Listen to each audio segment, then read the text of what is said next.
Please proceed, Your Worship. Thank you, Randy. Appreciate your help getting us going here. I will call this special meeting of council to order at 6:30 p.m. by recognizing the traditional keepers of this land and specifically our neighbors of the Alderville First Nation with a formal territorial acknowledgement. We respectfully acknowledge that the municipality of Brighton is located on the Mississauga Anishinaabe territory and is the traditional territory of the Mississauga. Council of the Municipality of Brighton respectfully acknowledges that the Mississauga Nation are the collective stewards and caretakers of these lands and waters in perpetuity, and that they continue to maintain this responsibility to ensure their health and integrity for generations to come. I will also advise that due to the ongoing COVID-19 pandemic, this meeting will be held using electronic conference technology. Members of council, municipal staff, and our delegations are all engaging in tonight's meeting through video conference. The public is invited to join us by viewing this meeting live on the Municipality of Brighton YouTube channel. I will also note that once we proceed into closed session, the live YouTube stream will end for the duration of tonight's special council meeting. I have also, for council's information and the clerks, received regrets from Councillor Rowley. She will not be joining us this evening. With that, we move to the approval of the agenda, and I have been asked to read an amendment by the clerk. A bylaw with regard to the Lolo's encroachment should have been included in this agenda, so it's not really new business. We wouldn't add new business to the agenda. It's just the bylaw coming out of the staff report. The motion reads that council amend the June 28th, 2021 special council planning agenda to add a bylaw to section 7.3, a bylaw to execute an encroachment agreement for Lolo's Cafe. Is there a mover? Councillor LeBlanc, seconded by Councillor Anderson. Any discussion? Madam Clerk, please call the vote. Councillor Ron Anderson. Yes. Councillor Mark Bateman. Yes. Councillor Doug LeBlanc. Yes. Councillor Emily, Emily's absent. Councillor Mary Tadman. Yes. Deputy Mayor Laura Vink. Yes. Mayor Brian Ostrander. Yes. That's carried. Thank you. Followed by the motion that council approve the June 28th, 2021 special council planning meeting agenda as amended. Is there a mover? Councillor Bateman, seconded by Deputy Mayor Vink. For any discussion? Madam Clerk, will you please call the vote? Councillor Ron Anderson. Yes. Councillor Mark Bateman. Yes. Councillor Doug LeBlanc. Yes. Councillor Emily Rowley. Absent. I'll get it right soon. Councillor Mary Tadman. Yes. Deputy Mayor Laura Vink. Yes. Mayor Brian Ostrander. Yes. Carried. Thank you. Members of council, please declare any pecuniary interest you may have and state the general nature thereof. There are none noted. Tonight's special council meeting is with regard to planning items for council's consideration. We move first into our delegation. We have one delegation this evening. It is noted that language, content, and conduct must remain respectful at all times. Council will be provided with an opportunity to ask questions of clarification from the delegation representative based on the information that they have presented. Council is reminded that this is not an opportunity to engage in debate with the delegate nor advance a public policy position. Ms. Miller, welcome to Brighton Council, albeit virtually, and I will turn the floor over to you for your presentation. Hi, thank you very much. It's just going to be short and sweet. My mother has been looking to build a second dwelling on the property with the intent of demolishing the current house. We just run into some issues in the last council meeting, and we just weren't totally sure if we're okay to go ahead with the demolition after it's built because of the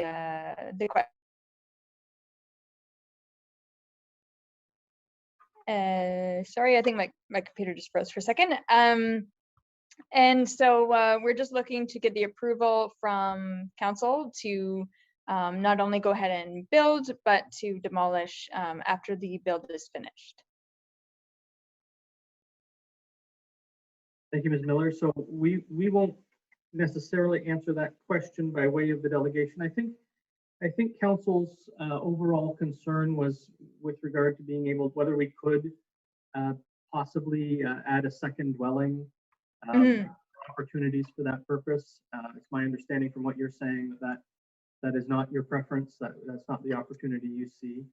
I'd like to speak to that. I Sorry. think it might help council in their deliberations. Okay, thank you for the clarification. Yeah, so just when we looked into it, because that was one of the original ideas, was to renovate that house. But the cost that will need to go into it, it will end up costing less to build a new dwelling, keeping in mind of financial security for my mother for the rest of her life and everything as well. We would need to do a lot to have two dwellings. Like there'd be a lot of additional cost, and that's not, but the main cost would be into like the foundation, the structural components. Those would need a lot of work and financial assets put into that. And then there would be the extras like putting in new septic well, driveway, all those kinds of little things that add up as well. Yeah, those little things aren't little things, are they? No. So members of council, do you have any questions of clarification for the delegation? Councilor Tadman? You're muted, Mary, just so you know. Thank you. I kind of remember that there was some question that it was a heritage home. And there's always the argument about maintaining all heritage homes at what cost. And I certainly in the past have always sided with the people when they get to that point where it's going to enormous cost, then it's very difficult for most people to keep a heritage home. So just how old is the home? I guess that would be my question. We're not sure of the exact age. When my family bought the farm, like around 70 years ago or so, it was already an older house at that time. So we're not sure exactly how old it is, or when it was built, but a lot of the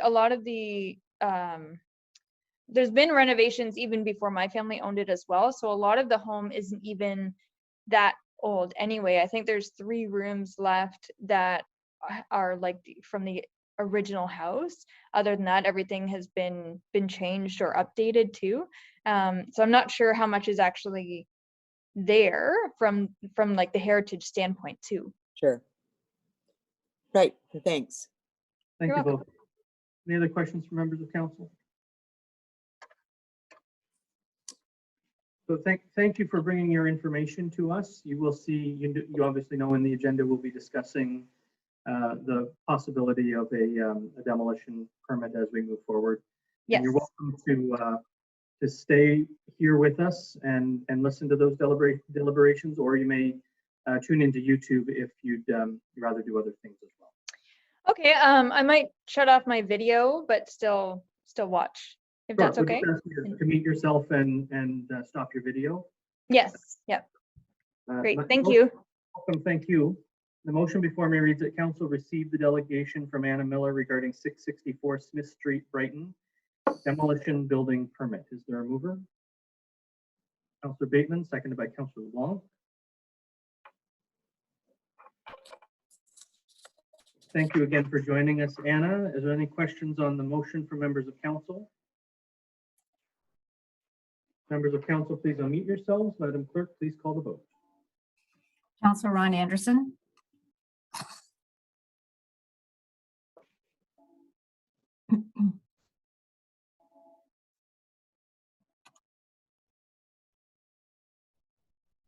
Okay, yes. Thank you. Councillor Mark Bateman, Yes. Councillor Doug LeBlanc, Yes. Councillor Mary Tadman, Yes. Deputy Mayor Laura Vink, Yes. Mayor Brian Ostrander. Yes. That's carried. Thank you. That takes us into staff reports. The first report is with regard to the demolition agreement. Pamela Miller, Concession A, Part Lot 26, 664 to 675 Smith Street. Mr. Walsh, we've read your report. Do you have anything to add or highlight? Nothing much further, Mayor. We do have information from the proponent's contractor suggesting that there may be some inhibiting costs associated with a full rehabilitation of the home. Some offsetting considerations, if it's of interest to the proponent, is that second home does not pay a development charge on the Development Charges Act. So if that were the case, they'd probably save about $8,500 there. Just over $8,500. And if we bring in a CIP, we have the draft half done for a CIP program or community improvement plan. We have something speaking into affordable housing that that's another opportunity perhaps to save some money on the second home if it also means rehabilitating an existing home. But, and there might be something for heritage. I don't know if this house would qualify for heritage in terms of its general historical attributes that need to be assessed by a qualified person in order to really bring it forward as a heritage designated property. But those are some opportunities perhaps to explore further. And I think we'll have a bit of that time, given that as they construct their new home, the existing home will be utilized for some time yet. So we can have those further conversations and identify maybe some opportunities that might support the idea of conserving the home. But otherwise, I think staff are satisfied with some of the information from the contractor about the degree of renovation costs it might take to fully renovate the home to current standards. Thank you, Mr. Walsh. So the motion that I will read does direct staff to execute a demolition agreement and authorizes the clerk and I to enter into a demolition agreement as well. Is that problematic at all, or is that something we should start down that road? And if there is opportunity to have discussions with the proponent and they do choose not to go down that road, they wouldn't have to demolish just because we've issued a demolition permit. Is that true? That's true. I mean, this demolition agreement just allows them to build a second home, notwithstanding the zoning bylaw that says have a maximum of one home. So we would still yet to get a demolition permit. Council has other options if they was assessed as a historically significant in some way and it was of interest to the community, then it could be listed, which puts a stay on the demolition permit for 60 days under the Ontario Heritage Act. And that would give council that 60 days to consider whether it's designated or not. But, there are those things to consider as well, but not knowing whether it's actually a home that would qualify for a designation, that's premature to really fully examine. But and nothing's going to compel them to demolish. Yeah. Thank you very much for that. I just wanted that clarification before I read the motion and sought a mover and seconder. The motion before me reads that council receives the staff report regarding 664-675 Smith Street, permission to construct a new dwelling prior to the removal of the existing dwelling. That council resolves to hereby direct staff to execute the demolition agreement, and that council proceeds to enact a bylaw authorizing the mayor and clerk to sign the demolition agreement pertaining to Pamela Miller 664-675 Smith Street. Is there a mover? Councillor LeBlanc, seconded by Councillor Bateman. And I think I saw a couple of hands. So Councillor Tadman. Thank you, Mayor. And Paul, did you bring points that you just made up with the family? Yes, I believe we had, I think Anna and I had some conversations on the phone recognizing that there might be a CIP program or some opportunities that way for heritage homes if so designated. The matter of the development charges credit of $8,500, no, I don't think I pointed that out explicitly. Thank So you, Deputy Mayor. just for, oh, sorry. Can I just finish off that, Mayor? Is it a follow-up question, Councillor Tadman? It just follow up from there. Go ahead. So as I understood understood from the mayor's question to you, we can go ahead with this demolition permit, and as it reads, they have 30 days after, correct, to demolish, but you were talking then about 60 days for them to maybe reconsider. So what if it takes 3 months to find out if it needs to be designated heritage and on all the other things that may be, you know, pertinent to whether that place stay or not, or if there's some grants they could get to help. Because once you're talking about structural stuff in the basement, that would concern me. That's usually big bucks. And wells and septic tanks are a lot of money now. So I think, can we put it, okay, through you, Paul, to Mayor, can we put something in this agreement that it won't, that there would be more than the 30 days, definitely maybe 60, but even longer if it need be? Mr. Wolf? I think that we'll have that answer before the new house is fully completed. So I think the opportunities will be identified, and the full problem or scope of the problem will be identified by that time. So I Okay. don't know if adding more time to that 30 days would necessarily create an extra window of opportunity per se. May I just follow up with, so am I correct in saying that septic tanks now, because of the specs, is quite costly to put a new septic tank in? I see Josh just shaking his head yes. And you never know with a well, if you have to dig a new well, you never know what the cost is till they get a good supply. And then the structural of the basement, there's an awful lot of money before you even get into the other bones of the place. So I think it would be great to have this other home so that people, you know, it's another place that they could rent or buy, but we can't put the burden on the new homeowner for that kind of finance. I think costs have gone up so much with everything that whether it's a cost of renovation or the cost of new build, I think costs of either scenario have gone up quite a bit, and pretty much comparably. Of course, renovations take more labor, and labor costs have gone up too with the shortage of skilled trades out there. Thank you. Thank you, Mr. Walsh. Thank you, Councillor Tadman, for your comments. Deputy Mayor? Thank you. My intention in bringing this up the last time was not to put any kind of large extra costs on this the homeowner or the residents for sure.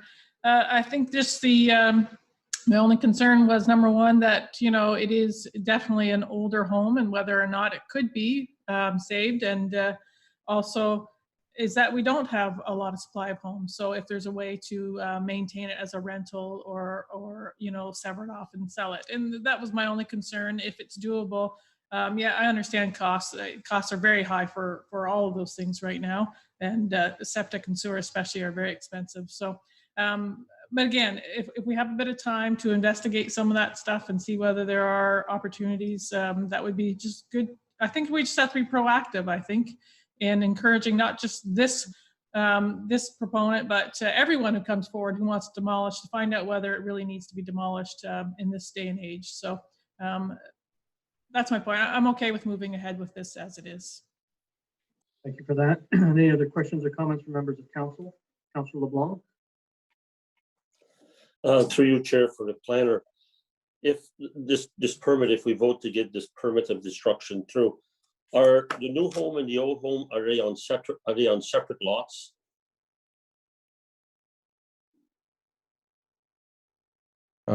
No, they are on the same parcel of land. To the mayor. That's why the requirement to demolish once the new home is constructed. Okay. Councillor Anderson? Just to follow up on Deputy Mayor there, I agree. It is a designated, it is not a designated, but it is a heritage home. It's about approximately 1870, I believe, from what I've read.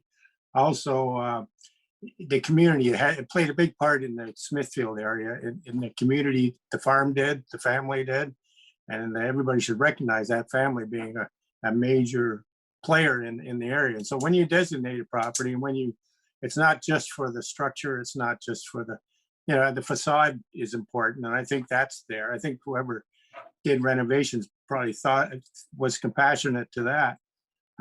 And whether they did inside or that doesn't matter when it comes to a designation. That's usually the exterior, the components that are designated. And there probably wouldn't be any problem designated, but no use designated if the owner doesn't want it and wants it demolished. So I agree. By listening to Anna, she's got her concerns. Her mother is her number one concern at this time, and it's her wish. So she's lived there for a long time, it sounded, and to interrupt her wish to build a new home on her property, I don't feel good about denying that.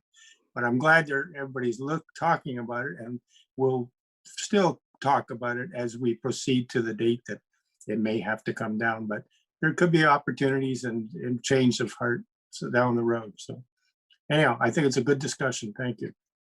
Thank you. Any other questions or comments? No, I think the intention was to open a dialogue. That dialogue was opened and will continue to carry on as the landowner builds a new structure, and we'll see what that landowner wants to do as they move it forward. But I would concur, let's not stand in people's way.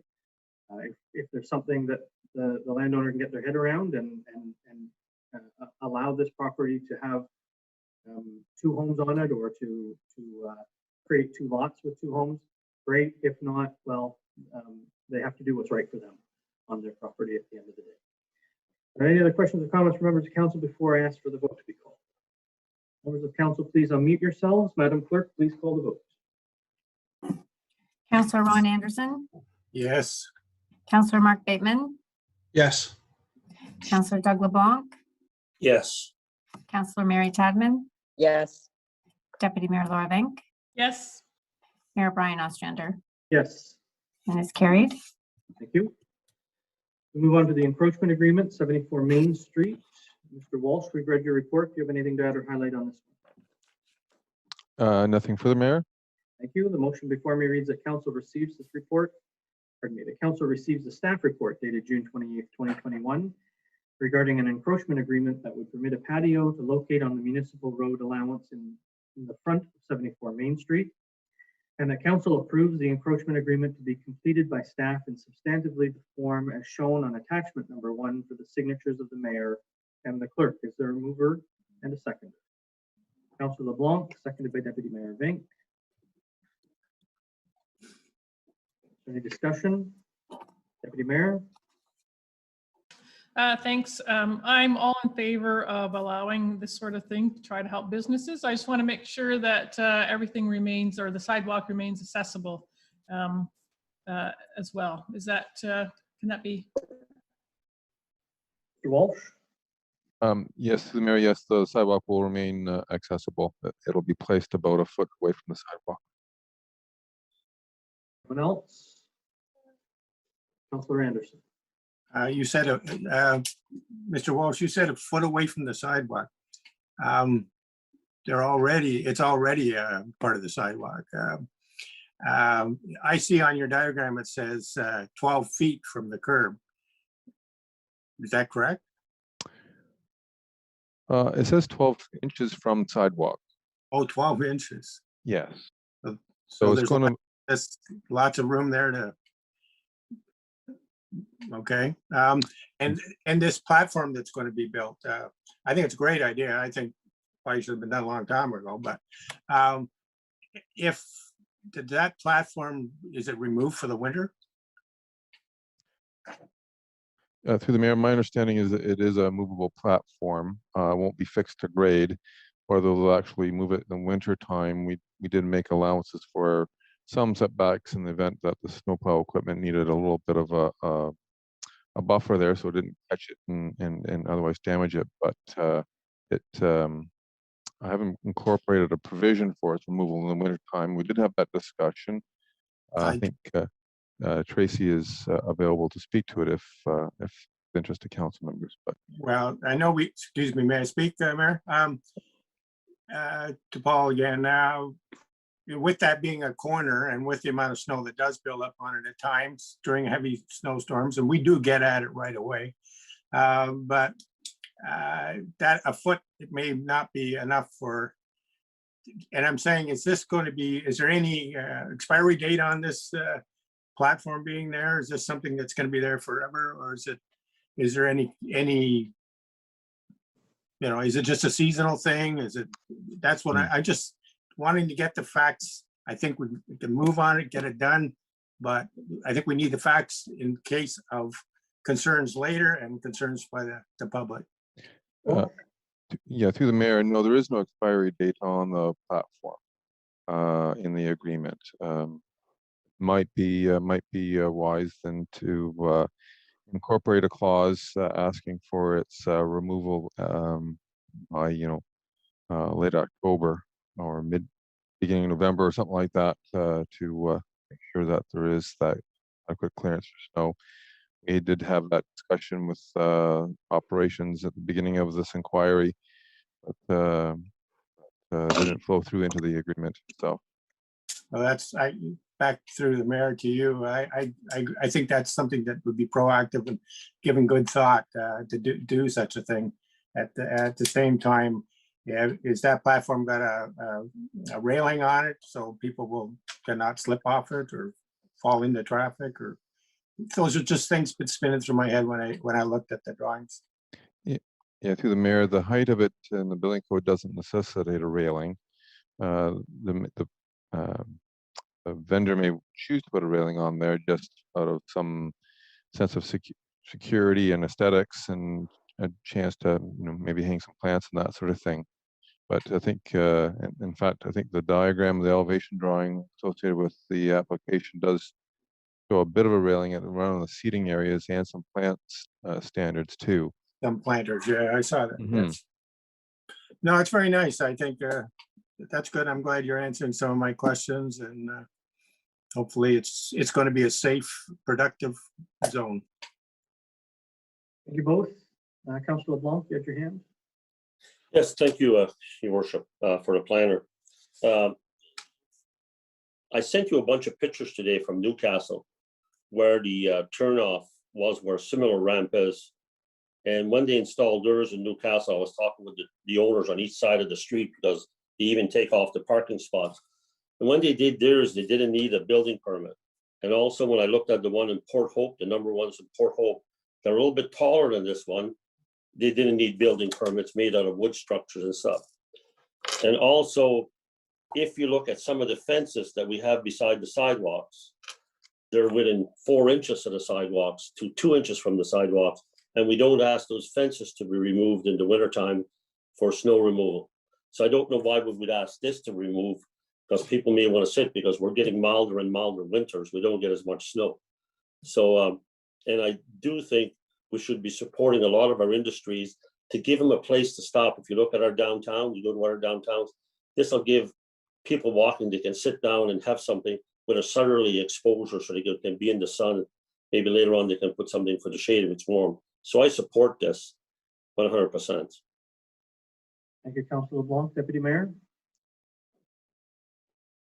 Thank you. I just want to add, I don't think that we need to stipulate that it be removed either. If we've made allowances for the snow plow, then who knows, in October they want to have some sort of outdoor something or other. I just think it's okay to leave it there. As long as we've made all the allowances and the sidewalk is accessible, I'm okay with it being left there year round.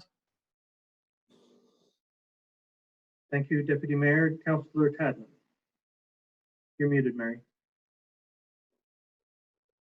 Thank you. I agree with Deputy Mayor on this one, and I think Councillor LeBlanc the same. Just because we could, one Christmas, we had Christmas dinner out on the veranda, with the change in the temperatures, it's to be hoped in some ways that these people can make up for some of the losses they've had over this whole COVID thing. So I, you know, if they can have a nice cup of hot coffee, Christmas, probably throws Christmas Day, good on them. Thank you, Councillor Tadman. I would generally concur if we've had the conversation with the department that runs the snowplows around and they're comfortable with this being in place throughout the winter season, then I don't really think that council should be stopping this facilitator from allowing people to sit out on the deck as long as the weather's half decent, regardless of the season. So everyone's comfortable. If there's no other questions, we'll move forward. Members of council, please unmute yourselves. Madam Clerk, please call the vote. Councillor Ron Anderson, Yes. Councillor Mark Bateman, Yes. Councillor Doug LeBlanc, Yes. Councillor Mary Tadman, Yes. Deputy Mayor Laura Vink, Yes. Mayor Brian Ostrander. Yes. It's carried. Thank you. Our next report is a declaration and sale of surplus lands, application number RC01-2021 to close municipal road allowance between lots 1 and 2. Concession 1 registered as Center Street and block 18 on M Plan 39-829 and block 19 on M Plan 39-847. Mr. Walsh, we've read your report. Do you have anything to add or highlight? Just a couple of things, Mayor. One, as council may have seen, the circulation of an email from the Lord Trent. They maintain their comments as consistent with what's been referred to in the report, and indicating that if there are subsequent applications from the 10 owners along Algonquin Street that are submitted and circulated, they do wish to comment on it because there are portions of the road allowance that they feel would be subject to the regulations. And since that time, I should make council aware that we have received an application from the 10 owners on Algonquin Street for the closure and conveyance of the road allowance on the respective west side of it. And the representative of the 10 owners is Jennifer Savini of Templeman Group, and I believe she might be available to speak to. Thank you. So I will, I guess I'll ask council, do we want to hear from the solicitor? Did you say that she is available to speak to us, Mr. Walsh? I was speaking with her this afternoon and think she is dialing in, but I don't see her as having a link. So I don't see her in the waiting room either. No. Madam Clerk, I think she's in the waiting room. I only have one person in the waiting room at the moment. And it is. Is Randy there? She was there. I am. I see what his worship sees. Just someone named Hans. Hans. Hmm. Pardon me. Okay. That's all I see. I don't. There were 4 or 5 people in the waiting room at one point, and they have all disappeared, it would seem, with the exception of Hans. Oh, here we go. Ms. Savini has just arrived in the waiting room. I'm going to admit her if council would like to hear from Ms. Savini. I just need to know what council would like to do. Yes. You want to hear from Ms. Savini before I read the motion? Yes. Oh, never mind. She's disappeared. I'm wondering if she's having an internet connection issue. Oh, did you admit her? You've admitted her. Ms. Savini, you are muted and we cannot see your video. There you are. How are you? Jennifer, can you hear me? Yes, I apologize. I need to turn off the YouTube.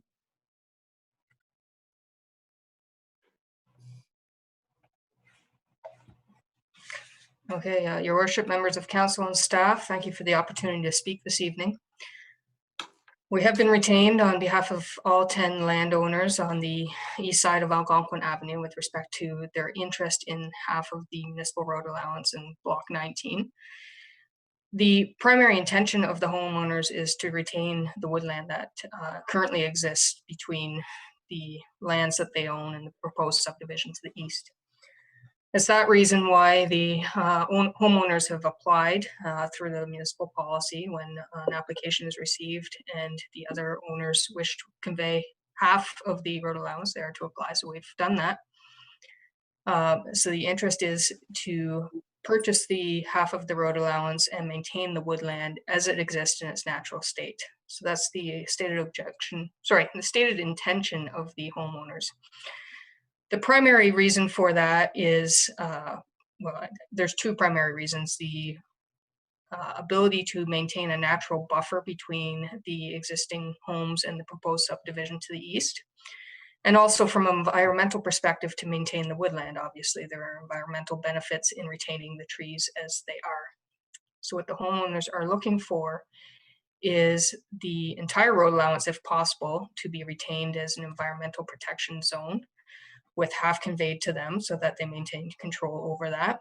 Alternatively, I understand there is some consideration of potentially the municipality maintaining that road allowance. And although I haven't received instructions from all 10 homeowners, the owners of all 10 properties, the general consensus is that would be agreeable, provided the road allowance stays in its natural state. There was some discussion about whether a trail would be appropriate. I understand there is a trail proposal for the subdivision, and also that would involve removing trees, and it would also involve more public access behind the properties. So the preference of the homeowners is to, as I said, maintain those lands in their natural woodland state, and by conveying this half of the road allowance to them, there's an opportunity for them to have some control over that process.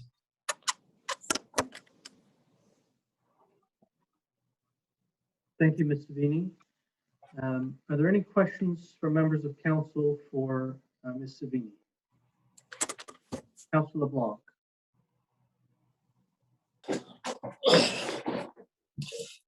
Through you, Chair, for Mrs. Savini.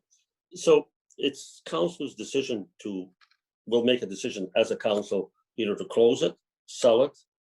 But has anybody looked at, with your residents, did you talk to them about making a green space out of it? The whole road allowance, the whole 66 feet? Through your worship, I did have an opportunity to speak to Mr. Walsh this afternoon, and we briefly discussed that as a potential option. I don't have instructions from the owners of all 10 properties. I did reach out this afternoon. I have heard back from some, so there is a general interest in that as a potential option. It's certainly something I'd be willing to take back to all homeowners to discuss. I don't have instructions on that at this time, but that would likely achieve the objective of maintaining the woodland. So it's certainly a viable possibility. Any other questions from members of council? Councilor Anderson. I like to see this work for everybody. That's easy. It's easily said, isn't it? Is anybody talked to the other or the developer that's interested in that property? If we're going to sell it, it's going to go to somebody. So it'll go to a development east of those properties. Is there any discussion, and Paul, maybe you can answer this, where they don't take the full what do you call it, road allowance? They take half of it. Any discussion on that? Anybody mention that? And then would that work for the other? Mr. Wolf? Ron, I've muted you, so we'll let Mr. Wolf answer the question. Yeah, that's a good question, Mayor. And through the mayor to council, I think there was some general discussions with the applicant that perhaps if the whole row of the road allowance couldn't be closed, paid to the lands to the east to be part of a future development application, that half is, if that's all that's going to happen, a half would be would be also desired. Wouldn't be a problem having just only half. That wasn't an exploration within the staff report, not knowing what we might want to do with half of a road allowance, but presumably it would continue on pretty much in the same state it is now, only smaller. And I just want to be sure that we do have what drainage features are in place, that's going to be maintained. It does seem to be providing some significant drainage function. And I think what planning happened for the subdivision of the Algonquin Street and other streets in there, that otherwise known as the Ruse subdivision, that road allowance left in place for a reason, probably for a subsequent development in the future for the lands to the east. So that's the recommendation right now, as staff as council have seen. But if there is renewed interest in seeing the trees conserved on the existing road allowance to some extent, then I guess a second place would be to convey only half of it. And I don't think the proponent would be objectionable to that. Not desirable, but not objectionable to it. Deputy Mayor. Thank you. I'm not sure if we don't actually have a motion on the floor that we're debating it. We're just supposed to be asking questions of the solicitor. Is that correct? That would be my preference right now, yes. Okay, so I would like to wait till we're done that portion, and I would like to speak when we're ready to make the motion. Thank you. Councillor Tadman? Yes, I'll wait. I don't have any questions for Mrs. Savini, so I'll wait. Any other questions of Bring clarification? the motion and then we can talk. Thank you. Any other questions of clarification for Ms. Savini? Thank you for joining us, Ms. Savini, to offer that information with regard to the possibly 10, I guess, proponents along that way. My question to you would be, it would appear that there's a landowner on Iroquois that also abuts land, and maybe 2 or 3 on Huron. Have they engaged in discussions with your office? Through your worship, no, the only people we retain are the property owners on the east side, which would be lots 1 through 10 on the plan of subdivision, which is basically 1, 3, 5, 7, and so on along Algonquin Avenue. I believe there are some properties to the south that would abut on block 18. We do not represent those property owners. So we're strictly looking at the properties that abut block 19, which is the eastern boundary of that portion of the subdivision. Thank you for that. Last chance for questions to Ms. Savini, and then I'll tell you what the motion before me reads, and I'll need someone to make some decisions when you move it. The motion before me reads that council receives a staff report as follow-up to the May 10th, 2021 staff report regarding application file number RC01-2021 for the declaration of surplus and sale of lands pertaining to an unopened road allowance. The council passes a resolution declaring surplus to the needs of the municipality the lands described as municipal road allowance between lots 1 and 2, concession 1, registered as Center Street, and block 18 on plan 39M 829 and block 19 on M plan 39M 847. Such lands be prepared for sale and conveyance together with the road allowance south of such lands as shown on attachment number 1 here too. The council authorizes the mayor and clerk to sign an acknowledgement and direction to permit the applicant solicitor to convert title of the municipal road allowance into title absolute prior to conveyance. That the request to purchase a corresponding portion of road allowance by the landowners abutting to the west be denied, or landowners abutting to the west be directed to submit applications for road allowance closure for the corresponding segment of the subject road allowance, preferably through a representing solicitor or other qualified agent. And if any abutting landowner declines to submit or withdraws an application, all applications from westerly abutting owners be denied. 5 is that reads, if 4B is resolved, that all applicants make respective application for a zoning bylaw amendment from the future development zone to the urban residential 1 zone. And again, if 4B is resolved, that all applicants collectively submit a grading and drainage plan completed to the satisfaction of the municipality. All drainage features or storm facilities occupying any parts of the road allowance or block 18 on plan 39M 829 or block 19 on M Plan 39M 847 as may have been established through the final approval of subdivision number 2006-005 be legally established to the municipality as an easement in gross. And again, if 4B is resolved, that the Lower Trent Conservation Authority indicates satisfaction regarding the completion of, by the applicants, an environmental impact assessment study. And finally, if 4B is resolved, landowners to the west enter into a memorandum of agreement through its solicitor, inclusive of depositing financial funds in escrow to address all associated costs of completing applications for closure of road allowance. So members of council, I'll need a mover and I'll need to know which way you want to go. Councillor LeBlanc. You'd like to know which one I'm gonna go? Yeah. I would like to basically they go with B, 4B, which is to sell the land presently to get it on the floor. So your motion would be inclusive of 4B and all of the prevailing items after that. Yes, except when you say environmental impact study, I don't think that they're building any structures or anything on that property to attach it to theirs.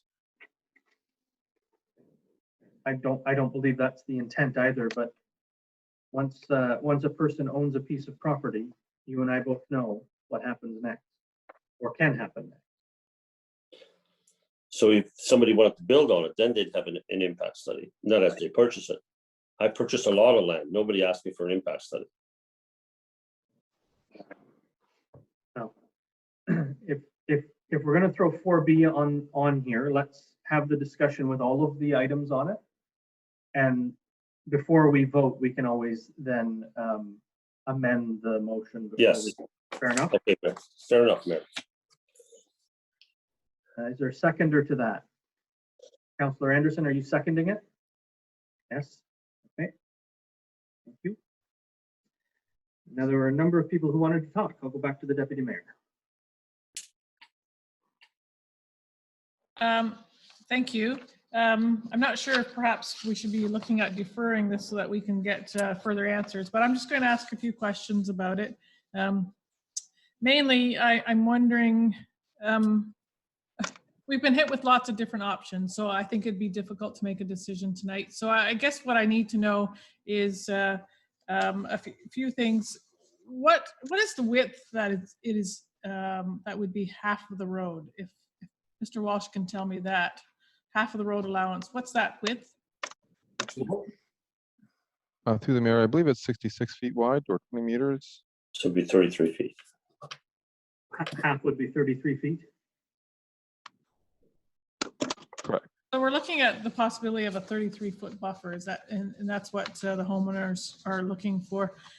So also one other question. Again, I'm just trying to formulate this in my head for Mr. Walsh.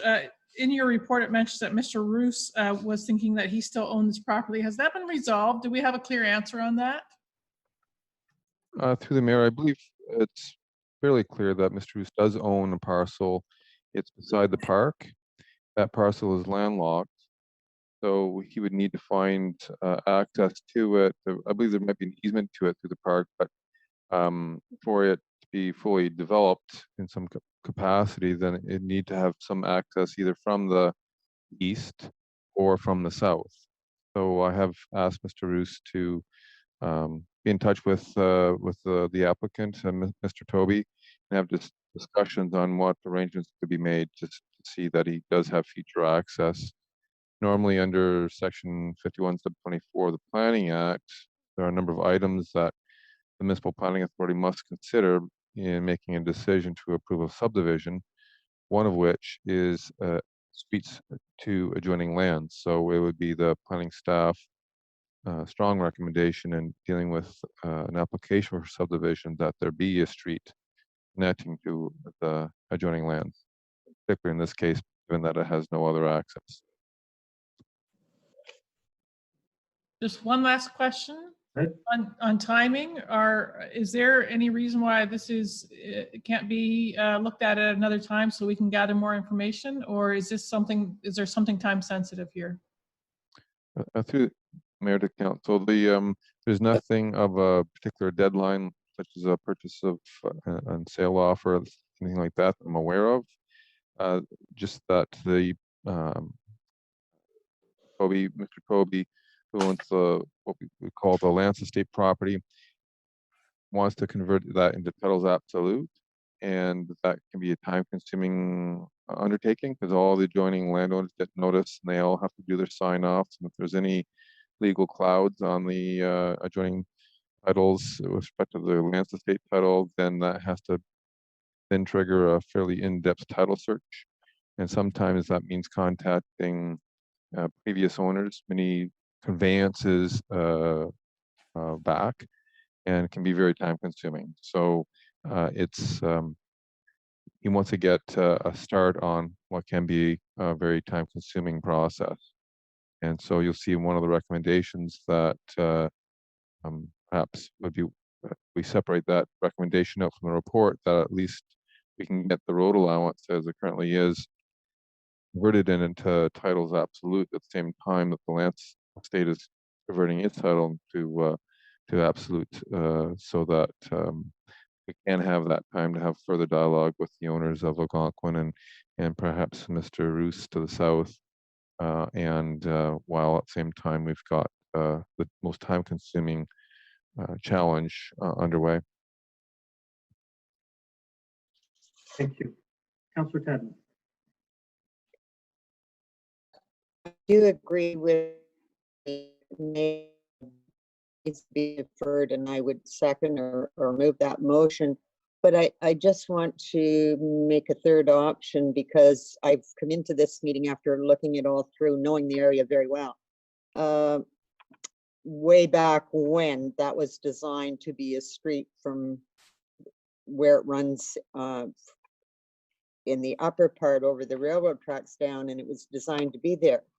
I don't know why we wouldn't keep it as a wood lot, and that would save the 10 people that are interested in buying half, and Mr. Toby can do his subdivision around that. So Lord Trent's talking about a wetland there. We are losing out. If we're going to pave the whole town over, we're going to be in big trouble because we have nowhere for rain to run off. The big cities are flooding all the time because of this. So we need green space, and I think it should stay the way it is, and I don't care if it stays there for perpetuity as far as I'm concerned. It's good to have spaces like that, not only for the animals, but also for the environment. Councillor Davis. Thank you, Mayor. I'm in favor of what Councillor Tadman had said, and also the Deputy Mayor. I'd be in favor of deferring this until we can get all the information, because I spoke to the Director of Planning today about this very thing, about the municipality retaining it, and not just for green space, it's natural forest. And like Councillor Tadman says, that's disappearing fast, and we all say at different times we should preserve that. So I'd be in favor of deferring so that they can come back with that option, because when Mr. Walsh and I talked, they haven't had the opportunity to even look to see if anything could be incorporated into the trails, because we haven't even started the trails committee. So there's a lot of things that could be done with this. So if there's no need to rush, why rush? Let's get the right answer. Thank you, Councillor Anderson. Well, basically the same thing. We're listing it as surplus. You know, that I don't know how it came up with surplus, but surplus to me means the municipality has no regard for it or necessary use of it, and it could be used for something else or make some cash on it, whatever. I think we need, and what the other councillors are saying is true. We need to start protecting some green space, and I think that area it warrants it. I think the people on those streets have lived here for about approximately 20 years. And it's a beautiful area, and I'm sure, and Toby's built beautiful houses and beautiful